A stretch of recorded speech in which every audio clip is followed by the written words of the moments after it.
আসসালামু আলাইকুম dear viewers, কেমন আছেন সবাই? আশা করি ভালো আছেন।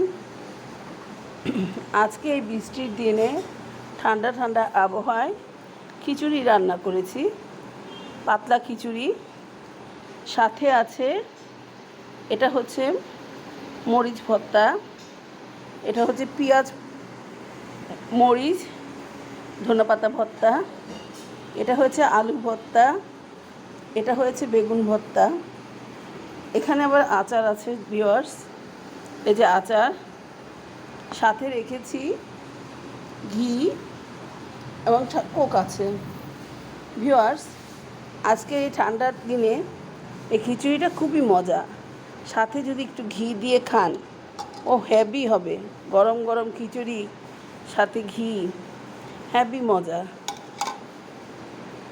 মুগ ডাল, মুসুরি ডাল দিয়ে এবং পোলা চাল দিয়ে রান্না করা হয়েছে। আপনারাও বাসা করে খেতে পারেন। পাতলা খিচুড়ি খুবই মজা হবে। আমার জন্য দোয়া করবেন। যদি পছন্দ হয় তাহলে লাইক দিবেন, শেয়ার করে দিবেন ও কমেন্ট করবেন। যদি কোনো কমেন্ট করার থাকে কমেন্ট অবশ্যই করবেন। আমার চ্যানেলটা সাবস্ক্রাইব করে আমার পাশে থাকবেন, আমার জন্য দোয়া করবেন। আসসালামু আলাইকুম।